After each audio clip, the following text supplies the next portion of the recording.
Atos, capítulo 13. Na igreja de Antioquia havia os seguintes profetas e mestres: Barnabé, Simeão, chamado o Negro, Lúcio de Cirene, Manaém, que havia sido criado junto com o governador Herodes, e Saulo. Certa vez, quando eles estavam adorando o Senhor e jejuando, o Espírito Santo disse: Separem para mim Barnabé e Saulo, a fim de fazerem o trabalho para o qual eu os tenho chamado. Então eles jejuaram e oraram, e puseram as mãos sobre Barnabé e Saulo, e os enviaram na sua missão.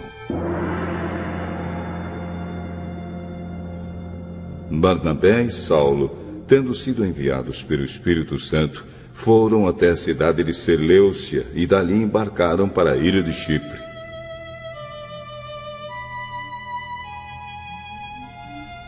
Quando chegaram à cidade de Salamina, começaram a anunciar a palavra de Deus nas sinagogas. E eles tinham João Marcos para ajudá-los no trabalho missionário. Eles atravessaram toda a ilha, chegando até a cidade de Pafos. Ali encontraram um judeu que era mágico e falso profeta, chamado Bar-Jesus.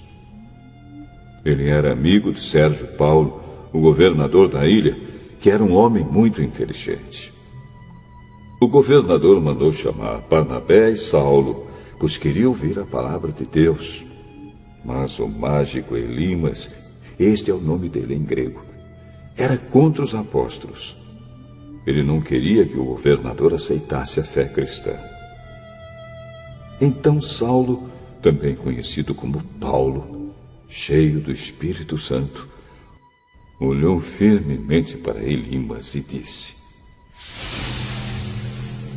Filho do diabo, inimigo de tudo que é bom, homem mau e mentiroso, por que é que você não para de torcer o verdadeiro ensinamento do Senhor? Agora escute, o Senhor vai castigar. Você ficará cego e não verá a luz do sol por algum tempo.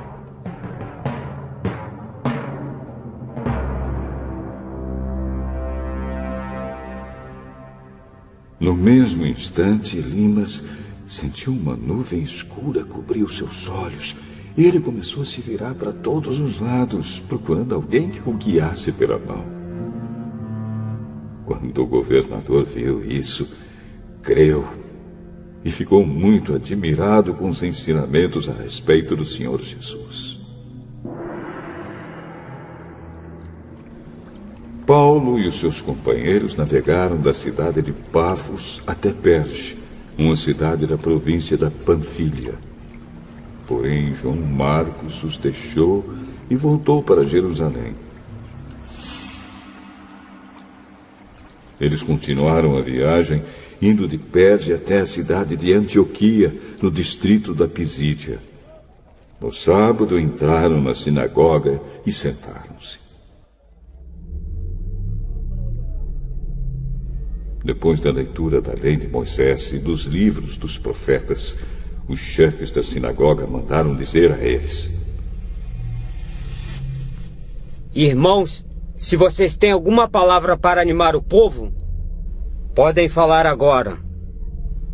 Então Paulo se levantou, fez um sinal com a mão, pedindo silêncio, e começou a dizer: Homens de Israel e todos vocês não-judeus que temem a Deus, escutem. O Deus do povo de Israel escolheu os nossos antepassados quando moravam na terra do Egito e fez deles um grande povo. Ele os tirou de lá com grande poder e no deserto aguentou aquela gente durante 40 anos. Ele destruiu 7 povos na terra de Canaã e o povo de Israel se tornou dono das terras deles. Tudo isso levou uns 450 anos. Depois disso, Deus lhes deu juízes até o tempo de Samuel. Quando o povo pediu um rei, ele lhes deu Saul, filho de Quis, da tribo de Benjamim, para ser rei deles durante 40 anos. Depois que tirou Saul, Deus pôs Davi como rei e disse isto a respeito dele: encontrei em Davi, filho de Jessé, o tipo de pessoa que eu quero e que vai fazer tudo o que eu desejo. Um dos descendentes de Davi foi Jesus, a quem Deus pôs como Salvador de Israel, como havia prometido. Antes da vinda de Jesus, João Batista anunciou sua mensagem a todo o povo de Israel, dizendo que eles deviam se arrepender e ser batizados. Mas, quando João estava terminando a sua missão, disse ao povo: quem é que vocês pensam que eu sou? Eu não sou aquele que vocês estão esperando. Mas escutem, ele vem depois de mim. Porém, eu não mereço a honra de tirar as sandálias dos pés dele.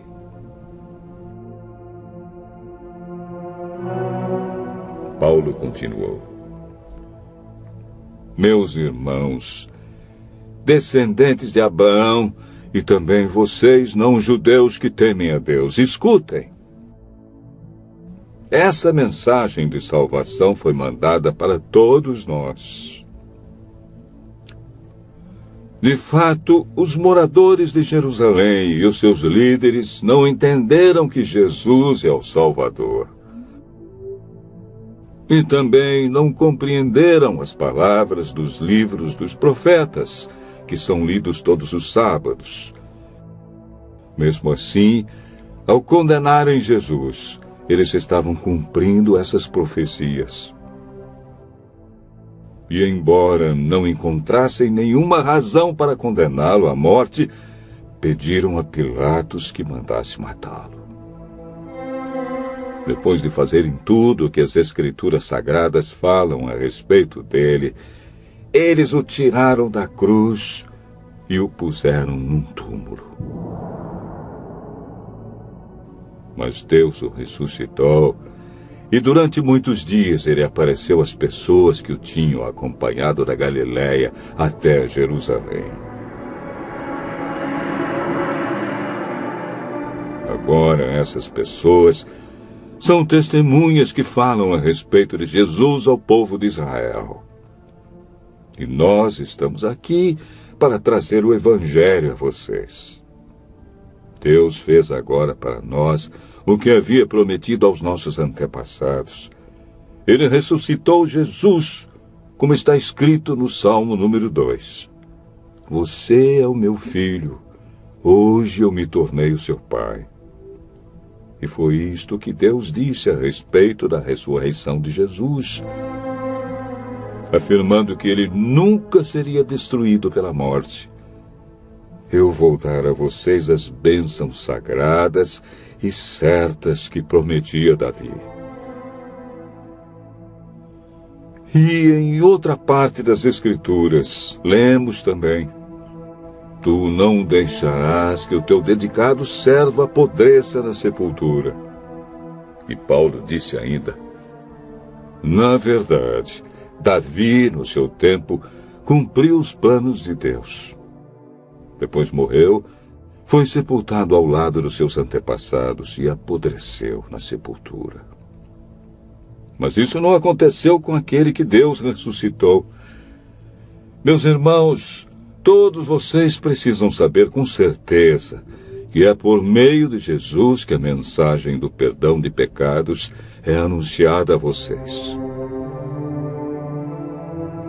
Precisam saber também que quem crê é libertado de todos os pecados dos quais a lei de Moisés não pode livrar. Portanto, tenham cuidado para que não aconteça o que os profetas disseram. Prestem atenção, vocês que zombam de Deus. Fiquem espantados e morram.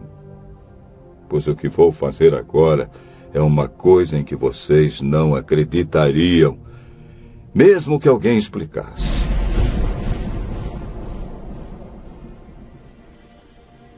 Quando Paulo e Barnabé estavam saindo da reunião, as pessoas pediram com insistência que eles voltassem no sábado seguinte, a fim de falarem sobre o mesmo assunto.